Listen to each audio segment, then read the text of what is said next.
Сайн байцгаана уу итгэлийн ахын дүүсээ. Жишээ нь өглөөний мэд хүргэе та бүхэндээ. Тэгээд өглөөний эзний үг рүү орохоос өмнө эзэн бурхан руугаа хандан залбирцгаая. Бидний хайртай эзэн минь таньда баярлалаа. Шинэ өглөөний төлөө, шинэ 7 хоногийн төлөө танд талархаж байна.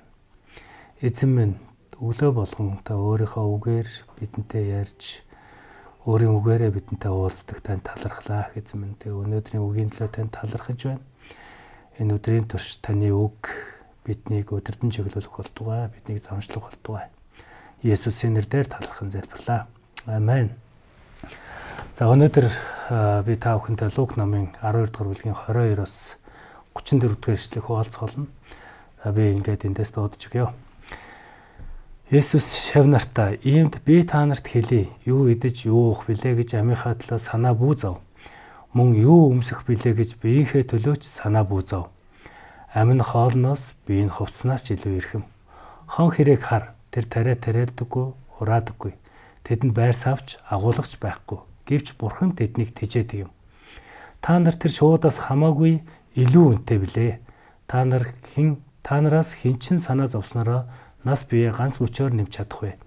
Хэрв та нар маш өчүүхэн зүйлийг хийж чадахгүй бол бусад юмд санаа зовох хэрэг юу байна вэ?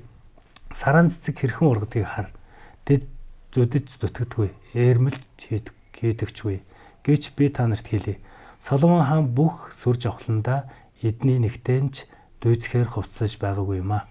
Өнөөдөр амьд байгаад маргаас 100 таягдах хээрийн өвсийг бурхан ийхүү гойдог бол тэгэх тусмаа тэр та нарыг илүү хувцлан шүү дээ. Өчүүхэн итгэлтнүүдээ юу идэж, юу уух вэ гэж бүү санаа зов.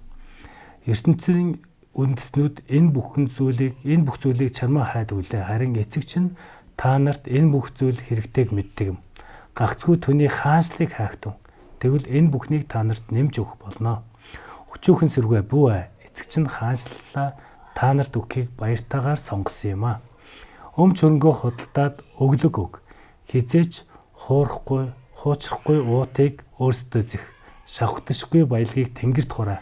Тэнд хулгайч ордохгүй, хэвэн хорхоос үдэхгүй, эд баялагч нь хаан байна, зөрөгч нь тэнд бас байх болно гэсэн байна. Амен. За өнөөдөр би та бүхэндээ бүү санаа зов гэсэн ийм сэдвийн дагуу хуваалцах байна. Тэгээд саяны уншсан Лук номын 12:22-оос 34 дугаар эшлэлээр юунд ч битгий санаа зов гэсэн үг ерөөхдөө 5 удаа дурдгдсан байна. Хүний амьдралын санаа зовдөг хит хитэн ийм үндсэн хэрэгцээнүүд байдаг. Амьдралын хүмцэн хэрэгцээн дээр түлхүү бид нэр санаа зовдөг талаар энд ингэ бичигдсэн байна. Тэгэхээр биднэрт юу ууж, юу идэж, юу өмсөх вэ гэсэн энэ зүйл дээр бас санаа зовдөг. Мөн амьдрал дээр бас үр зээл, хоол хүнс, өөр нийгмийн альва зүйл дээр санаа зовх зүйлүүд маш их байдаг. Тэгээ бурхан хэлсэн байна. Бурхан хэлэхдээ тэр хон хэрэг хоолдог, мөн сараан цэцэг хэрхэн яаж ургадгийг хаар гэсэн. Тэгэхээр ан амтан, ургамал амтныг бурхан хоолдог, мөн ургамал амтыг хэрхэн яаж ургадаг, хэрхэн тэр зүйлийг бүтээсэн, тэр зүйлийг санаа тавьдаг тал дээр бас анхаарсан байна. Ингэдэг мөртлөө би таанаас бүх зүйлийг санаа тавьж, бүх зүйл дээр хоолож, ундлаж хувцлахгүй юм гэдэг ийм санааг бурхан Есүс Христ эзэн биднэрт хэлж байгаа.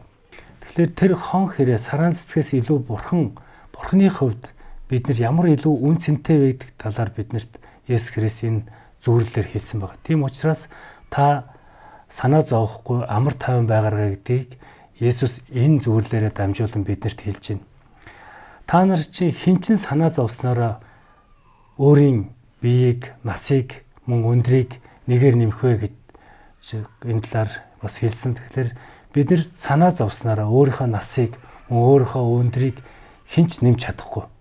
Тэгэхээр энэ зүйл дээр одоо ийм өчүүхэн зүйл дээр битгий санаагаа жилээ. Энэ зүйл дээр би та нарт одоо бүх зүйл дээр чинь санаа тавина гэж бурхан биднэрт энэ амар тайвныг бурхан биднэрт энэ урам зориг өгж байна энэ үг дээр. Мөн цаашлаад өчүүхэн сүргээ бүү эцэг чинь хаанчлалаа та нарт өгөхийг баяртайгаар сонгосон юм аа. Гагцгүй түүний хаанчлыг хайхтун. Тэгвэл энэ бүхнийг та нарт нэмж өгөх болно гэсэн. Бид нэр энэ өөрсдийн санаа зовох зүйлийг хажуу тишээ тавиад хамгийн гол санаа зовох зүйл юу вэ гэдэг эцэст нь яг энэ Лук намын энэ 12 дугаар бүлгийн энэ сүүлийн багц шилтээр хэлсэн байна.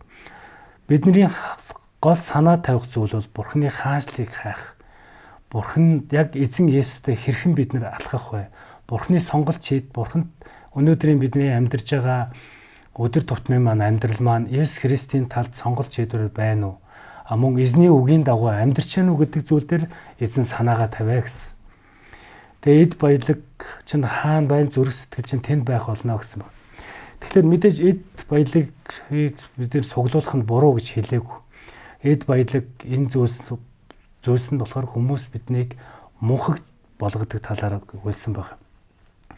Тэгэхээр бидний өнөөдрийн яг энэ үгээр авж байгаа гол санаа бол юу идэж, юу өмсөх, зөөх, мөн амьдралын альва санаа зовлт бидээ байгаа ч гэсэн энэ зүйлийг би санаа тавих болно. Хамгийн гол зүйл болох Бурхны хаанчлал, эзэн хэрхэн биднийг зааж зөвлөсөн, хэрхэн Библийн үг биднийг эзний үг сургаалын дагуу амьдрах энэ зүйл рүүгээ фокусж амьдраараа гэдэг талаар өнөөдрийн ишлэл маань, өнөөдрийн үг маань биднийг уриалж чиглүүлж байгаамаа. Тэгэхээр итгэлийн ахын дүүсээ Бурхантай өдөр болгон хамт алхаж, Бурхны үгийг өдөр болгон уншиж, Бурхны хаанчлалын энэ зүйлийг эрэлхийлэх нь бидний өдөр тутмын итгэлийн ахын дүүсийн итгэгч бидний хийх ёстой зүйл юм а гэдгийг эзэн Есүс энэ үгээрээ дамжуулан хэлж байна. Тэгээд бүгдээрээ өнөөдрийнхөө үгийг дуусгаад эзэн рүү хандан залбирцгаая. Бидний хайртай эзэн минь, танд баярлалаа. Өнөөдрийн үгийн төлөө танд талархаж байна их эзэн минь.